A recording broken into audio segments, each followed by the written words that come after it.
The best director అని చెప్పి నాకు ఫెలిసిటేషన్ చేసింది. అండ్ హైదరాబాద్ మెట్రో రైల్ మీద నేను డాక్యుమెంటరీ చేస్తే ఎన్టీఎస్ రెడ్డి గారు సెంట్రల్ గవర్నమెంట్ నుంచి నాకు ఫెలిసిటేషన్ చేసి 25,000 రూపీస్ చెక్ నా చేతిలో పెట్టి అన్నారు. అప్పుడు గుర్తొచ్చింది సిడిసిలో మనోజ్ సార్ ఆ రోజు హెచ్ఐవి డాక్యుమెంటరీ నువ్వు చెయ్యని అనకపోయి ఉంటే ఈరోజు ఇక్కడ దాకా వచ్చి సెంట్రల్ గవర్నమెంట్ నుంచి ఫెలిసిటేషన్ తీసుకునే వాళ్ళ కాదు. ఇది ఒకటి కనెక్ట్ అయింది కదండి మనోజ్ సార్ది.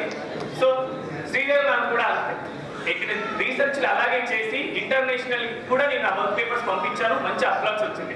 నెక్స్ట్ ఇప్పుడు సార్ నాకు స్వీట్ పెట్టారని చెప్పాను. డిస్ట్రిక్ట్ లెవెల్లో సెకండ్ టైం కామెడీ స్కిట్ రాసి వచ్చినందుకు సార్ నాకు స్వీట్ పెట్టారు. దీన్ని కనెక్ట్ చేస్తారు, రైటర్ని కదా ఎలా కనెక్ట్ చేయాలో స్క్రీన్ ప్లే ఫాలో. మీరు చూస్తారు ఇండస్ట్రీకి ఎంటర్ అయ్యాను, 2 years చదివాను, మల్టీనేషనల్ కంపెనీస్ నుంచి విపరీతమైన ఆఫర్స్. నాకే తెలియదు నాలో అంత క్రియేటివిటీ ఉందని, వాళ్ళు క్రియేటివిటీ అంటాం మొదలుపెట్టారు. మా నాన్న నన్ను పైత్యం క్రియేటివిటీ ఉంది అని చెప్పి ఆస్ట్రేలియన్ మల్టీనేషనల్ కంపెనీస్ ని ఫెలిసిటేషన్ జరిగింది, సెంట్రల్ గవర్నమెంట్ నుంచి బెస్ట్ డైరెక్టర్ అంటున్నారు. నేను జర్మన్ కంపెనీకి డాక్యుమెంటరీస్ చేస్తున్నాం, మల్టీనేషనల్ లో ఉంది, రా మా కంపెనీకి రా, 30,000 ఇస్తాం, 35,000 ఇస్తాం, ఆస్ట్రేలియాలో నీ జాబ్ క్రియేటివ్ సూపర్వైజర్. అంటే ఏంటి సార్ అని అడిగితే నాకు తెలియదు సార్ అంటే ఏంటి క్రియేటివ్ సూపర్వైజర్ సార్ అని చెప్పారు. మా నాన్న పిచ్చుకోపం వచ్చింది, ఇంటి నిండా అప్పులు పెట్టుకుని అప్పులో తిరుగుతుంటే జాబ్ ఉందని రోడ్డు మీద పడుతున్నా ఇంటికి రాని ఖాళీగా కొడుతున్నాను. నాన్న నేను నా డ్రీమ్స్ ఫాలో అవుతానంటే అప్పులో నన్ను ఫాలో అవుతున్నాను. ఏం చేస్తావో తెలియదు, ఆ ఫాలోయింగ్ నుంచి నన్ను తప్పించరా బాబు అని అంటే డాడీ కొద్ది రోజు ఆ ఫాలోయింగ్ ఉంచుకో, నీకు ఫాలోయింగ్ ఉందని అందరికీ తెలియాలి, కొద్ది రోజు లోపలికి పట్టుకుని నేను వస్తాను, నేను వచ్చి నీకు సహాయం చేస్తాను అన్నాడు.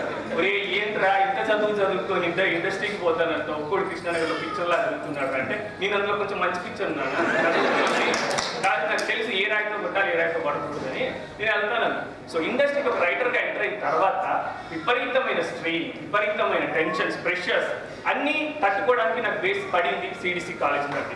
ఈ రోజు మీరు చూసే జబర్దస్త్ దగ్గర నుంచి అన్ని షోస్కి రైటర్ని నేనే.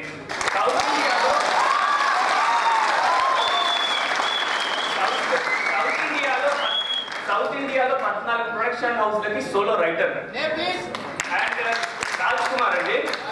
అండ్ టీవీలో సౌత్ ఇండియాలో వచ్చే ప్రతి టీవీ షోలో నేను ఉంటాను. Out of 10 TV shows 9 TV shows.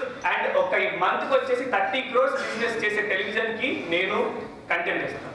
ఆ కంటెంట్ 30 crores. అండ్ మా నాన్న ఫాలోయింగ్ గురించి వచ్చింది కదా, మా నాన్న అలా ఇది ఇలా జరుగుతుంది, మా నాన్న ఫాలోయింగ్ మా నాన్న పెరుగుతున్నాం.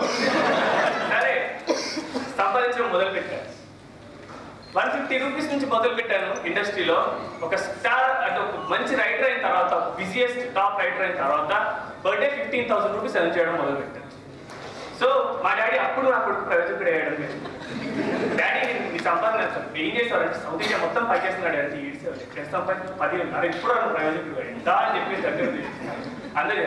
ఇప్పుడు ఇదంతా అయిపోయింది, ఇప్పుడు ఇంకో లెవెల్కి వెళ్ళాలి సినిమా. సో నేను ఊహించలేదు, ఇలా చేస్తున్న టైంలో 3 పెద్ద డైరెక్టర్ల నుంచి నాకు ఫోన్ వచ్చి వాళ్ళ ఆఫీస్లకు పిలిచి నువ్వు మా సినిమాలకు రైటర్గా చేస్తావా అని ఇమ్మీడియట్గా 1 lakh 2 lakh రూపీస్ అడ్వాన్స్ నాకు ఇచ్చాక నేను అన్నాను సార్ పేరు కన్ఫర్మ్ చేసుకున్నాను మీరు అని అడిగాను. చేసుకున్నామయ్యా నువ్వే ఆ రైటర్ అని చెప్పాను. 3 సినిమాలకి వర్క్ చేస్తున్నాను, సౌత్ ఇండియా మొత్తం నేను రాస్తున్నాను. సో ఇదంతా ఎందుకు చెప్పానంటే సిడిసి కాలేజ్ బయట నుంచి అందంగా ఉంది కదా అని చెప్పి ఆ రోజు నేను ఎంటర్ అయ్యాను. కానీ తర్వాత చెప్పాను లోపల మనుషులు వాళ్ళ మనసులు ఎంత అందంగా ఉన్నాయి. మీరు అన్నం దగ్గర కనెక్ట్ చేస్తానని ఆ రోజు డిస్ట్రిక్ట్ ఫస్ట్ లెవెల్లో కామెడీ స్కిట్ రాసినందుకు సెకండ్ ప్రైజ్ వచ్చినందుకు పురుషోత్తం రెడ్డి సార్ గారు కనుక నన్ను రూమ్లోకి పిలిచి స్వీట్ పెట్టకపోయి ఉంటే ఆ రోజు వర్త్ నాకు తెలిసేది కాదు. ఈరోజు సౌత్ ఇండియా మొత్తానికి నా గురించి మీరు ఎప్పుడు చేసిన సౌత్ ఇండియా వీటి నుంచి డబ్బాలు కొట్టుకుంటాను కదా. నేను రాజ్ కుమార్ లా ఇక్కడ రాలేదు, సిడిసి స్టూడెంట్ లాగా వచ్చాను. నా జీవితంలో నేను తీసుకున్న బెస్ట్ డిసిజన్స్ రెండే అండి. డిఫరెంట్గా ఉండాలనుకోవడం, 2 సిడిసి కాలేజ్లో జాయిన్ కావాలనుకోవడం. అండ్ సిడిసి కాలేజ్లో కూడా మైక్రోబయాలజీ డిపార్ట్మెంట్ నుంచి మనోజ్ సార్ గారు, శ్రీదేవి మ్యామ్, అనురాధ ప్రతి ఒక్కరు ప్రతి స్టెప్లో నాతో ఉండి పేపర్లో వచ్చినప్పుడు నా మార్కులు చూడాలంటే భయం వేసేది నాకు. కానీ పర్లేదు, వీడి డ్రీమ్ ఇది కాదు, వీడికి ఏదో చేయాలనుకుంటున్నాడు, వీడిని మనం సపోర్ట్ చేద్దాం. ఎందుకు సపోర్ట్ చేయకూడదు? అదే వేరే టీచర్లు అయితే నాన్నను మమ్మీనో పిలిచి ఏదో చేస్తారు. కానీ ఇంత సపోర్ట్ నాకు కాలేజ్ నుంచి రాకపోయింటే మాత్రం ఈ రోజు నేను అనుకున్న డ్రీమ్లో ఇంత ముందుకు వెళ్ళేవాడిని కాదు. ఇప్పుడు నా ఏజ్ జస్ట్ 25 రన్నింగ్. ఇంకొక 5 yearsలో నేను ఏమవుతానో నాకు తెలియదు. బట్ ఇన్ని రోజులు నడిచాను కాబట్టి ఇంకొద్ది రోజులు కూడా ఎదుగుతానని నాకు ఆ నమ్మకం ఉంది, ఎందుకంటే సిడిసి స్టూడెంట్ కాబట్టి. సో నేను ఈ లాస్ట్గా నేను చెప్పేది ఏంటంటే ఇది కాలేజీలో చదవడం నా అదృష్టంగా నేను ఫీల్ అవుతుంది. నేను బిస్కెట్ వేయట్లేదు, ఏం నా పర్సనల్ ఎక్స్పీరియన్సెస్ మీకు చెప్తున్నాను. నేను అలాగే రైటర్ని కదా అని చెప్పి సిడిసి కాలేజీలో చదవడం నా అదృష్టం ఒకటి. రెండు ఈ రోజు నేను ఇక్కడ ఉండడం కూడా నా అదృష్టంగా భావిస్తున్నాను. అండ్ ఎంతో మంది స్టూడెంట్స్కి ఇలాగే ఇన్స్పిరేషన్ ఇచ్చారు, ఎంతో మందిని ఇలాగే ముందుకు పంపిస్తున్నారు మన CDC college chairman Purushottam Reddy గారు. సో సార్కి ఒకసారి నిజంగా నేను మనస్ఫూర్తిగా ధన్యవాదాలు తెలియజేసుకోవాలనుకుంటున్నాను. అండ్ అందరూ ఫ్యాకల్టీకి, అందరూ స్టూడెంట్స్కి కూడా. అండ్ నెక్స్ట్ జనరేషన్కి ఏం సజెషన్స్ ఇస్తారో పేపర్ ఇచ్చారు. సో ఇందులో చూశాను లంచ్ ముందు ఏమేమి ఉన్నాయి. ఇందులో అన్నారు నెక్స్ట్ జనరేషన్కి మీరు ఇచ్చేది ఏంటంటే ఒకటే, follow your dreams and CDC is the best place to begin. ఫ్యూచర్లో నేను ఎదిగినా ఏం సాధించినా ఒకవేళ సాధించకపోయినా కూడా నేను ఏదైనా కానీ దానికి ఫస్ట్ స్టెప్ నాకు సిడిసి కాలేజ్ నుంచే వచ్చింది. Thank you.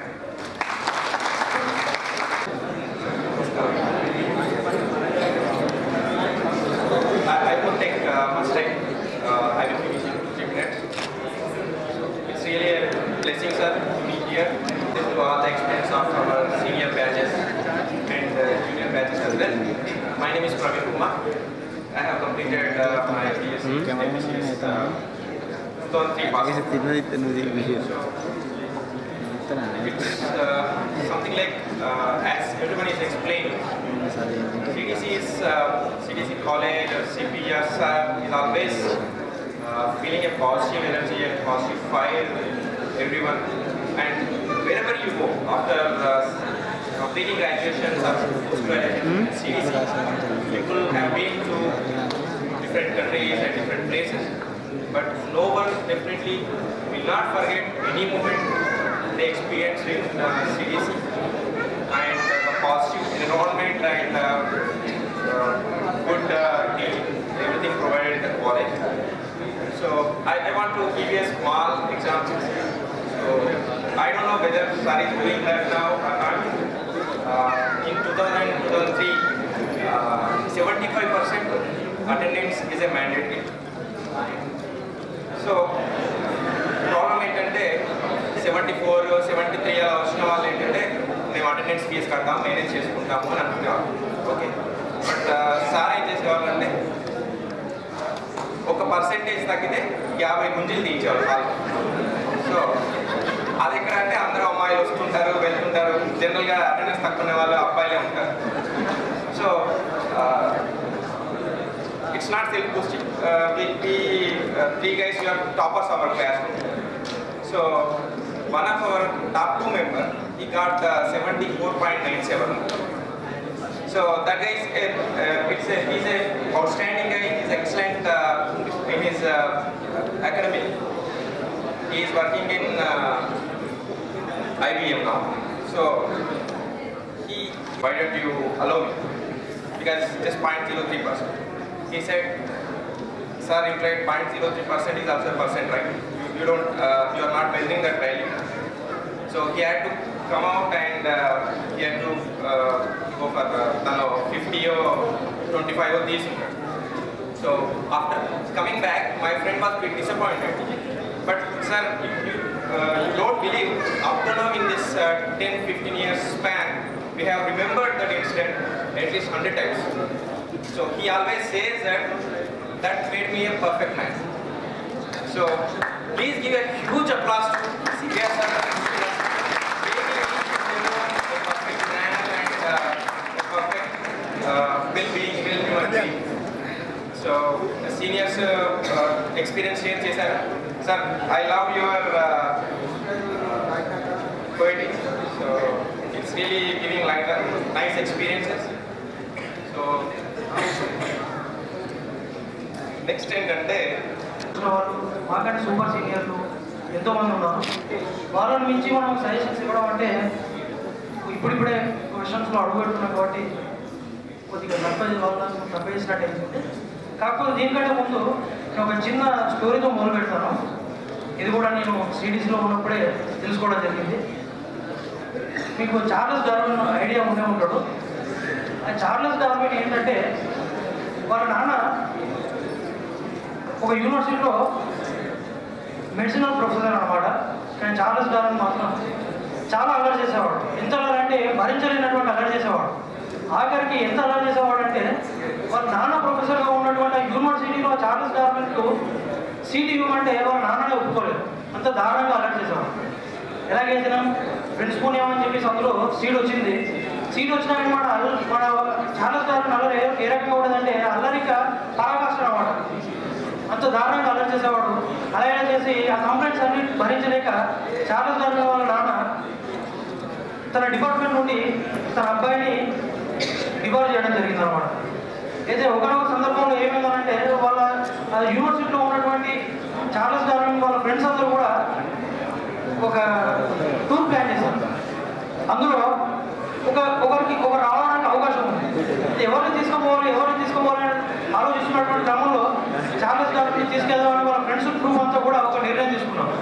ఇదే విషయాన్ని చార్లెస్ డార్విన్ వాళ్ళ నాన్నని చెప్తే వాళ్ళ నాన్న అసలే ఒప్పుకోలేదు, ససేం రాడు.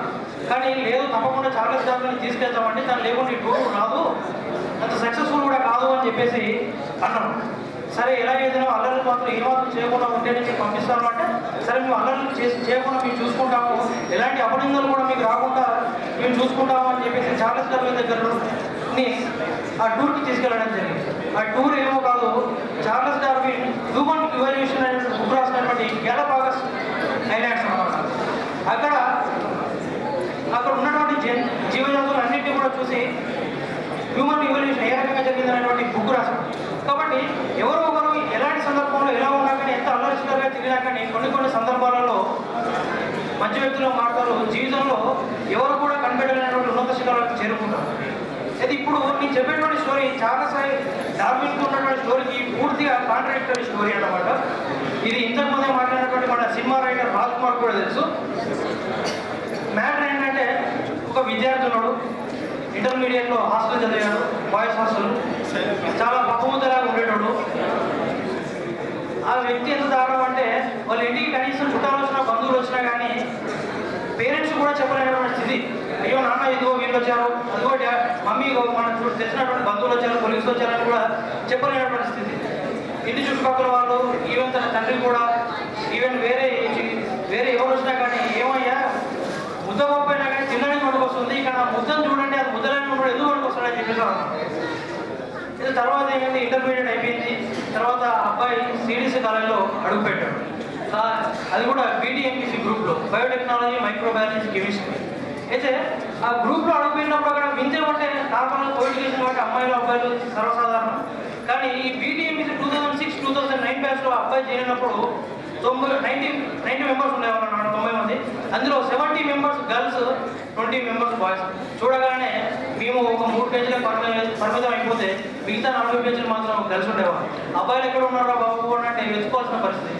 ఇప్పుడంటే మనం ఎలక్షన్స్లో మహిళా రిజర్వేషన్ అంటున్నాం, కానీ మా క్లాస్లో బాయ్స్కి రిజర్వేషన్ ఇవ్వాల్సినటువంటి పరిస్థితి ఏర్పడదు. అంత దారుణంగా ఉంటుంది. అయితే మన సిడిసి కాలేజీలో మోటివేషన్ ఏ విధంగా జరిగేదానికి బెస్ట్ ఎగ్జాంపుల్ చెప్తా. ఈ అబ్బాయి జాయిన్ అయిపోయాడు, ఇంకా మనమేమో గెటన్ అవుతాం, అంత నార్మల్గానే ఉంటుంది సిచ్యువేషన్ అనుకునే టైంలో మన ఎవ్రీ మంత్ కూడా సెమినార్స్ ఉండేవి స్టూడెంట్స్. అలాంటి సిచ్యువేషన్లో కూడా ఇంకా టైం టేబుల్ ఏం ప్రిపేర్ కాలేదు. అలాంటి సందర్భంలోనే మా బ్యాచ్లో ఏమైనా ఎవరెవరు ఇస్తారు మన సెమినార్లో అని చెప్పేసి అంటే, ఉన్న 70 మెంబర్స్ గర్ల్స్లో కూడా ఆల్మోస్ట్ ఒక 15 మెంబర్స్ గర్ల్స్ చేయలేదు. బాయ్స్లో ఉండి అసలే రిజర్వేషన్ పరిస్థితి, అందులో ఒక్కరు కూడా చేతులెత్తేవాళ్ళు లేరు, ధైర్యం చేసేవాళ్ళు లేరు. అలాంటప్పుడు ఇక్కడ ఉన్నటువంటి అల్యూమిని ప్రెసిడెంట్ ఎవరైతే ఉన్నారో మనోజ్ సార్, అప్పుడు ఏమయ్యా మీరు చూడడానికి ఇలా స్ట్రెంత్లో తక్కువ ఉన్నారు, కానీ మీకున్నటువంటి స్ట్రెంత్లో కాదు, ఎవరు ఇచ్చేవాళ్ళు లేరంటే కూడా అప్పుడు కూడా ఎవరు చప్పుడు చేయలేదు. ఏం పక్షిలో సీట్ సంపాదిస్తాననేటువంటి కాన్ఫిడెన్స్ నాకు లేనప్పుడు నేను మా ఫ్రెండ్ వాళ్ళ ఇంటికి వెళ్ళి చదువుకున్నప్పుడు వాళ్ళంతా చెప్పారు, సాధించగలరు, ఏదైనా చేయగలుగుతారు అని ఎన్నో విషయాలు చెప్పారు. అదేవిధంగా ఇప్పుడు నేను అదే స్థితిలో ఉన్నాను. నాకు నేను గర్వంగా ఫీల్ అయ్యేటువంటి విషయాలు రెండే రెండు. ఒకటి చైతన్య కాలేజీలో డిగ్రీ చదవడం, ఎందుకంటే ఏం మాట్లాడలేని వ్యక్తి కూడా ఒక రేడియో జాకీగా మారి ఒక ఏపీ ఆంధ్రప్రదేశ్లో చేరి ఒక ఉన్నత స్థితికి చేరుకున్నాడు. అలాంటి వ్యక్తిని మార్చినటువంటి ఘనత సిడిసి కాలేజీకి చెందుతుంది. అలాగే ఇంకో ముఖ్య విషయం ఏంటంటే సజెషన్స్ ఇవ్వమన్నారు. ఎంత సజెషన్స్ ఇచ్చినా కానీ అది సిడిసి కాలేజీలో చేరి నేర్చుకునేటువంటి ఎక్స్పీరియన్స్ ఏదైతే ఉంటుందో 3 సంవత్సరాలు ఆ వచ్చే ఎక్స్పీరియన్స్ నేర్చుకునేటువంటి పాఠం ముందర మేము ఎంత చెప్పినా కానీ తక్కువ అవుతుంది. వన్స్ అగైన్ సార్ నేను పురుషోత్తమ్ రెడ్డి గారికి, అలాగే మైక్రో బయాలజీ డిపార్ట్మెంట్కి, అలాగే సిటీసీ కాలేజ్కి ఎల్లప్పుడూ రుణపడి ఉంటాను. సాధ్యమైనంత మటుకు ఈ అల్యూమిని మీటింగ్స్ ఎన్ని రకాలుగా పాల్గొంటే సక్సెస్ఫుల్ కావాలో అన్ని రకాలుగా మేము సక్సెస్ చేస్తూ ఉంటాము. సర్వదా మీరు కృతజ్ఞత. 1991లో స్టార్ట్ చేయడం జరిగింది. అప్పటి నుంచి మా స్టూడెంట్స్ అంతా కూడా వేరు కంపెనీలో బాగా మంచి పొజిషన్లో ఉన్నారు. వాళ్ళని ఎప్పటికి కూడా మీట్ కావాలనే ఉద్దేశం మాకుంటే దానికి అనుకూలంగానే మేము అల్యూమిని అసోసియేషన్ అనేది రిజిస్టర్ చేసిన కాలేజ్ నుంచి మా స్టూడెంట్స్ని హైదరాబాద్నే కాకుండా బెంగళూరులో, ఢిల్లీలో అన్ని కంట్రీలలో మా స్టూడెంట్స్ ఉన్నారు. అలాంటి కలవడానికి ప్లాట్ఫామ్ క్రియేట్ చేయడానికి అల్యూమిని అసోసియేషన్ అనేది పెట్టడం జరిగింది. ఈ అల్యూమిని అసోసియేషన్ పెట్టినప్పటి నుంచి కూడా ఎప్పటికి కూడా వాళ్ళకి అదే చేస్తున్నాము.